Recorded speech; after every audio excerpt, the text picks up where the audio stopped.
the fan community is a group that debates the minutia. And one of the ones that is stuck for years and it just will not go away. Nicholas Rush said that Destiny was launched hundreds of thousands of years ago. Yeah. And it appears to be older than Atlantis. But Atlantis was, quote, several million years ago. So which is older? This has confused me for a long time. I want an answer to this. I would love to get a Brad or a Rob or a Joe on the show and get an answer to stuff like that. Because we thought that Destiny, right? Because particularly because Destiny's Stargates seem to be like a version 0.5, right? Seem to be not quite as developed. They don't go as far. They can't go across an entire galaxy, for example, right? So we figured that the Destiny gates and Destiny's launch was probably first. It's probably the oldest. But then we get this line in the pilot of hundreds of thousands of years ago is when it launched. Well, I reached out to Brad and I asked him that. And I said, can you please definitively... Oh, the clip. Oh, you don't have the clip. I think you're doing... I keep thinking you're doing setups. No, well, I mean, hey, I'm... Okay. It's possible. There may be a few more. There is something more later.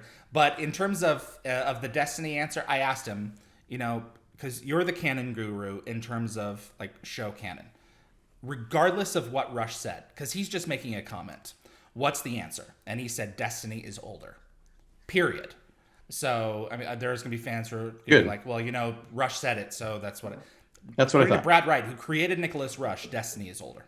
So that's all. So we had all these kind of weird little issues when you and I were working on the Stargate Omnipedia on a weekly basis, which is we have to count what happens on screen as canon, but every once in a while there'll be a little slip up, right? So canon has to account for the fact that these characters are also human beings who sometimes misspeak or estimate a date wrong. Yes.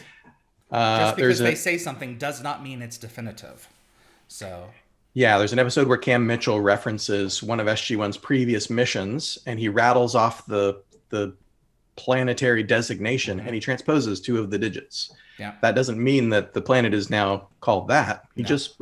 Mitchell got it wrong in the hallway. That's fine. Daniel, I mean, the same thing happens with Daniel. He said the Asgard's galaxy is Ida in season 2. And then in season 7, he tells, I think it's Elizabeth, he says it's Othala, when that's the name of the planet. He's just misspeaking. They don't exist. They don't occupy in 2 galaxies. And then you've got story changes that happen because the story evolves. And, in season 6, Ascension did not make you all seeing and all knowing. And by season 8, it did. That's what Replicator Carter was probing his mind. And that's just how it is. So that's one of the things that was an issue with me when we were doing Stargate Origins with Catherine Langford's origin story. So many fans were like, well, Catherine didn't do that. Well, how do you know? Because it didn't happen in canon. Well, as I've just demonstrated, canon evolves as the show moves forward based on what the storytellers need. So Stargate Origins, take it or leave it. But I mean, if you look at that, and I was involved in the production of that, I mean, you look at Catherine's book, there's a picture of a symbiote in there.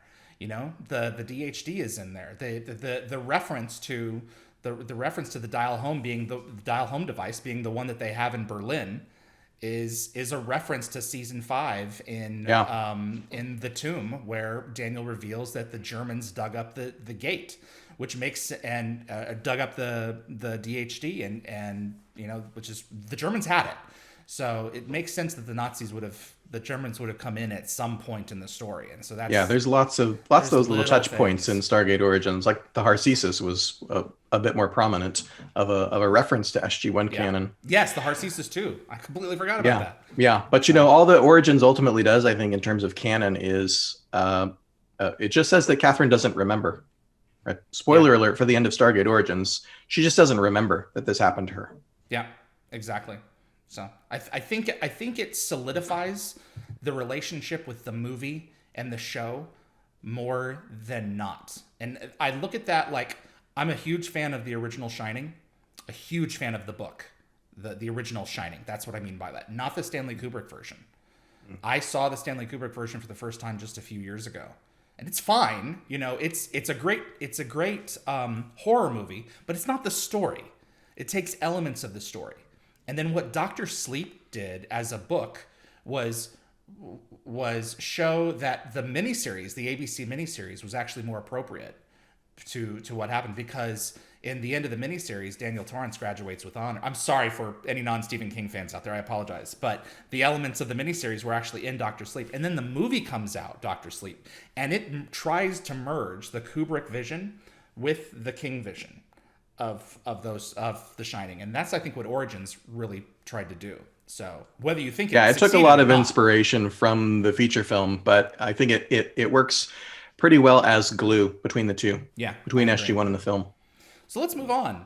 Welcome everyone to the Stephen King podcast. There are worse things to discuss.